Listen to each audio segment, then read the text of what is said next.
¿Es buena idea estudiar latín y griego antiguo a la vez? La respuesta rápida es la más obvia. Sí, por supuesto. Es buena idea estudiar latín y griego antiguo a la vez. De hecho, es lo normal cuando se empieza a estudiar el bachillerato de humanidades y desde luego en la carrera de filología clásica. Sin embargo, la cuestión es más bien la siguiente: ¿cómo organizar el aprendizaje? O sea, ¿deberían empezarse las dos lenguas a la vez? Dicho de otra forma más específica, ¿debería empezarse con el latín y más adelante con el griego? Vamos a verlo. Primero, ¿cuál es la más fácil? Porque, a ver, no es fácil empezar a estudiar una lengua, cuando menos dos a la vez. Aunque se suele meter el latín y el griego antiguo en el mismo saco de lenguas clásicas, no debemos pensar que son dos lenguas parecidas y que por tanto lo mismo da. Sí que hay sinergias entre ellas y características que tienen en común el latín y el griego y que no tiene el español u otras lenguas modernas como el inglés o el francés. Por decirlo así, el latín y el griego se parecen entre sí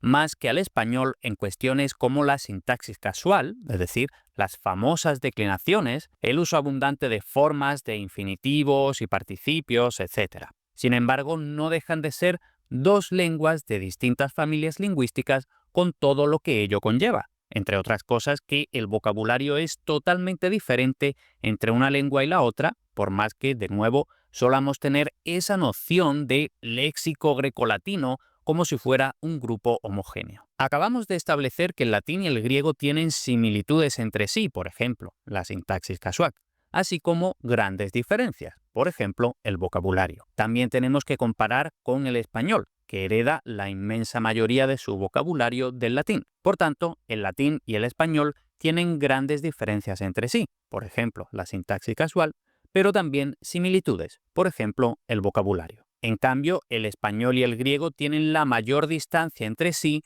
ya que, dejando de lado los helenismos, no tienen en común ni el vocabulario ni la sintaxis casual. Por supuesto, todo esto es una gran simplificación, pero sirve para nuestro propósito. O sea, vemos que, obviamente, el español está más cercano al latín que al griego, por lo que podemos esperar que el latín sea más fácil para un hispanohablante que el griego. Un hispanohablante que quisiera empezar directamente con el griego lo tendría bastante más difícil que el que quisiera empezar con el latín.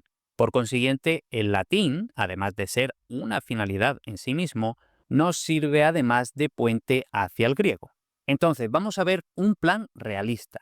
Por supuesto, si sigues una formación reglada, bachillerato o la universidad, no te queda otra que seguir a rajatabla el plan de estudios. Sin embargo, doy por supuesto que si estás viendo este vídeo es porque te planteas el estudio de forma autodidacta o, como mínimo, no según una formación reglada.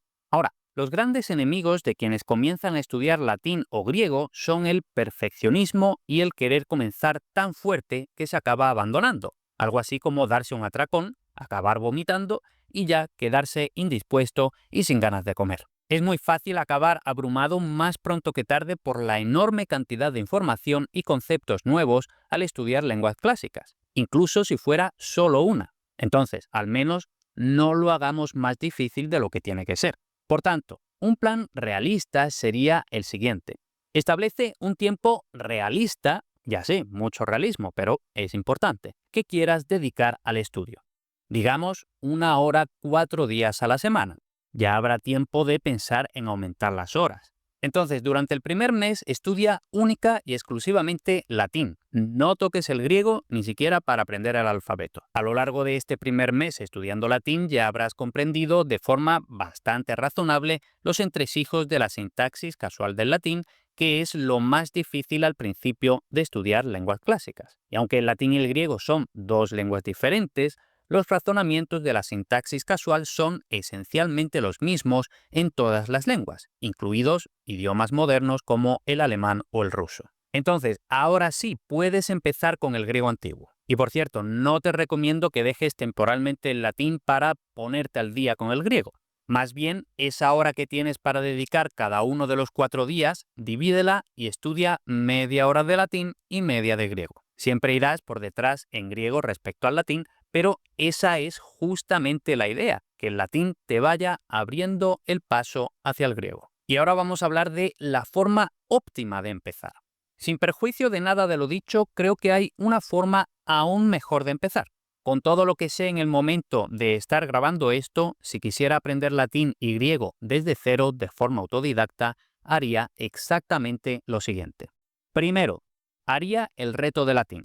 En 1 o 2 o incluso 3 meses, según cuánto tiempo puedas dedicarle cada día, puedes llegar a leer textos latinos bastante interesantes, a costa de no centrarte tanto en la gramática, pero para zambullirnos en la gramática siempre hay tiempo. 2. Una vez finalizado el reto, me plantearía lo siguiente. ¿Tengo la imperiosa necesidad de empezar ya con el griego o mejor sigo centrándome más en el latín? Ojo, las dos respuestas son válidas, pero mi recomendación es seguir centrado en el latín hasta un total de 1 año entre el reto y esta segunda fase de profundización. Y en este caso seguiría las recomendaciones de mi guía realista para empezar con el latín, y ya con eso deberías haber llegado a un nivel intermedio de latín. Fase 3. Ahora sí puedes empezar con el griego. El estar en un nivel intermedio de latín te facilitará bastante el estudio del griego, principalmente lo relativo a la gramática y los procedimientos para analizar y traducir y leer. Si has seguido estas recomendaciones, en este punto puedes incluso dividir tu hora en 40 minutos para el griego y 20 para el latín.